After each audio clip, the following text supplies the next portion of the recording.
আজকের এই বিশ্লেষণে স্বাগত। আজকাল ইন্টারনেট বা সোশ্যাল মিডিয়া খুললেই একটা অদ্ভুত বিষয় খুব চোখে পড়ে, তাই না? মহাত্মা গান্ধীকে ঢালাওভাবে গালমন্দ করা, যিনি সারা বিশ্বকে অহিংসার পথ দেখালেন, যাকে গোটা পৃথিবীর মানুষ এত শ্রদ্ধা করে, তাকে কিনা রোজ অনলাইনে নতুন করে আক্রমণ করা হচ্ছে। চলুন আজ আমরা একদম নিরপেক্ষভাবে এই বিষয়টার গভীরে প্রবেশ করি এবং বোঝার চেষ্টা করি আসলে কেন এমনটা ঘটছে। এই মূল রহস্যটা নিয়েই আজ আমরা আলোচনা করব।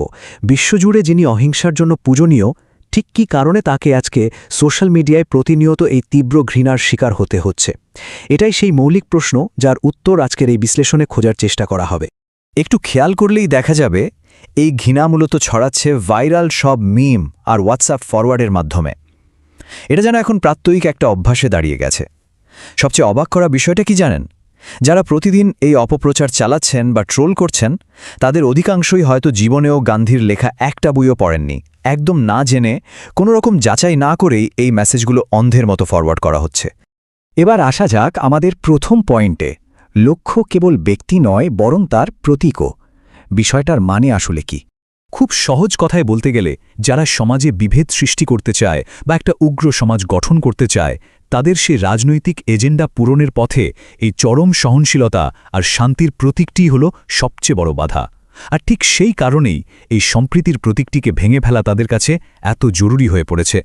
এর পরের বিষয়টা হল ঈশ্বর তকমা সরিয়ে ফেলা এবং তার প্রামাণ্য দুর্বলতাগুলো নিয়ে আলোচনা করা। যে কোনো ঐতিহাসিক ব্যক্তিত্বের আসল ত্রুটিগুলোকে নিরপেক্ষভাবে দেখাটা কিন্তু ভীষণ জরুরি। যেমন ধরুন, বাবার মৃত্যুশয্যায় তার একটি চরম ভুল, কিংবা বিহারের ভূমিকম্প নিয়ে তার সেই অবৈজ্ঞানিক মন্তব্য। এগুলো সবই ইতিহাসের পাতায় স্পষ্টভাবে লিপিবদ্ধ আছে। কিন্তু এখানে যে বিষয়টা সত্যিই প্রশংসনীয়, তা হল নিজের আত্মজীবনীতে অত্যন্ত সাহসিকতার সাথে জনসমক্ষে এই চরম ভুলগুলো স্বীকার করার ক্ষমতা তার ছিল। একবার ভেবে দেখুন তো, আজকের দিনে কজন মানুষের নিজের ভুল এভাবে সবার সামনে স্বীকার করার সাহস আছে? এবার চলুন আমরা ইতিহাসের আরেকটা পাতায় নজর দিই। তার সমসাময়িক ব্যক্তিত্ব এবং প্রতিদ্বন্দ্বীদের সাথে তার সম্পর্কটা ঠিক কেমন ছিল।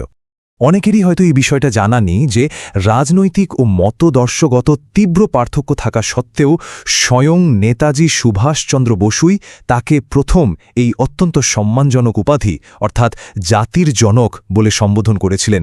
এটা কিন্তু ইতিহাসের একটা খুবই চমকপ্রদ তথ্য। ঐতিহাসিক ভুলগুলো শুধরে নেওয়ার এই পর্যায়ে আরেকটি তথ্য আমাদের জেনে রাখা উচিত। বিশ্বকবি রবীন্দ্রনাথ ঠাকুর, যিনি কিন্তু গান্ধীর অনেক রাজনৈতিক নীতির কড়া সমালোচক ছিলেন, তিনি প্রথম তাকে মহাত্মা উপাধিটি প্রদান করেছিলেন। একদিকে তীব্র সমালোচনা আর অন্যদিকে এত গভীর শ্রদ্ধা, এই দুয়ের এমন সহাবস্থান সত্যি আমাদের সবার জন্য একটা বিরাট শিক্ষণীয় বিষয়। আর আন্তর্জাতিক স্তরে তার গুরুত্ব ঠিক কতটা ছিল, তা অ্যালবার্ট আইনস্টাইনের এই বিখ্যাত উক্তিটি থেকেই একেবারে স্পষ্ট হয়ে যায়। তিনি বলেছিলেন, ভবিষ্যৎ প্রজন্ম হয়তো বিশ্বাসই করতে পারবে না যে রক্তমাংসের এমন একজন মানুষ সত্যি এই পৃথিবীতে হেঁটেছিলেন। এটি বিশ্বজুড়ে তার প্রতি শ্রদ্ধার এক অকাট্য প্রমাণ, যা আজকের দিনের এই ঘরোয়া ইন্টারনেট ঘৃণার সম্পূর্ণ বিপরীত একটা চিত্র আমাদের সামনে তুলে ধরে। আমাদের পরবর্তী আলোচনার বিষয় হল আধুনিক পুরুষতন্ত্রের সংকট। এই বিষয়টা বেশ ইন্টারেস্টিং। আজকালকার আধুনিক চিন্তাধারায়, বিশেষ করে এই যে আলফা মেল কালচার, যেমনটা অ্যান্ড্রু টেটের মতো প্রভাবশালীদের মধ্যে দেখা যায়, সেখানে বীরত্ব মানেই ধরে নেওয়া হয় পেশিশক্তির এক আগ্রাসী প্রদর্শন। এর ঠিক বিপরীতে দাঁড়ালে গান্ধীর সেই অতি সাধারণ ধুতি পরা শান্ত রূপটার এক বিশাল পার্থক্য তৈরি হয়। আধুনিক চোখে তাই তাকে তথাকথিত পাওয়ারফুল বা শক্তিশালী বলে মনে হয় না। কিন্তু তার দর্শনটা ছিল একেবারে প্রাচীন ভারতীয় শিক্ষার গভীরে প্রথিত।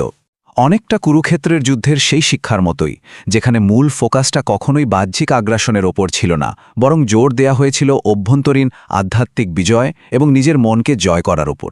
তার মতে নিজের ভিতরের রিপুগুলোকে জয় করাটাই ছিল আসল লড়াই। এখানে একটা বিষয় আমাদের সবাইকে একটু ভাবতে বাধ্য করে। সোশ্যাল মিডিয়ায় এখন এমন একটা ন্যারেটিভ তৈরি করা হয়েছে যে এই ধরনের শান্ত দর্শন নাকি মানুষকে কাপুরুষ বানিয়ে দেয়। কিন্তু একবার ভেবে দেখা যাক তো, নিজের ভিতরের অন্ধকারকে চেনা আর তাকে জয় করাটা কি সত্যিই কাপুরুষের কাজ হতে পারে? এবার আমরা আজকের আলোচনার একদম শেষ পর্যায়ে চলে এসেছি। অন্ধ ঘৃণার চেয়ে গঠনমূলক সমালোচনা শ্রেয়। তার শেষ সেকেলে অর্থনৈতিক বা রাজনৈতিক নীতিগুলো নিয়ে বিতর্ক করাটা অবশ্যই গঠনমূলক সমালোচনার অংশ, আর সেটাই তো একটা সুস্থ সমাজের লক্ষণ, তাই না? কিন্তু বর্তমানে অনলাইনে যে ঢালাও গালিগালাজ আর অপপ্রচার চলছে তা শুধুই অন্ধ ঘৃণা এবং ধ্বংসাত্মক প্রপাগান্ডা ছাড়া আর কিছুই নয়। এই দুটোর মধ্যে পার্থক্য করাটা আমাদের শিখতে হবে। আর ঠিক এখানেই আজকের এই বিশ্লেষণের ইতি টানছি। তবে শেষে একটা বড় প্রশ্ন থেকেই যায়, আমরা কি যাচাই না করেই অন্ধের মতো এই প্রোপাগান্ডাগুলো শেয়ার করে যাব, নাকি শেয়ার বাটনে ক্লিক করার আগে মূল ঐতিহাসিক বইগুলো পড়ে সত্যতা যাচাই করব? ইতিহাসকে বা কোনো ঐতিহাসিক ব্যক্তিত্বকে গালি দেওয়ার আগে তাকে জানাটা অনেক বেশি জরুরি। আশা করা যায় আজকের এই আলোচনা আমাদের সবাইকে এই বিষয়টা নিয়ে সম্পূর্ণ নতুন একটা দৃষ্টিভঙ্গি থেকে ভাবতে সাহায্য করবে।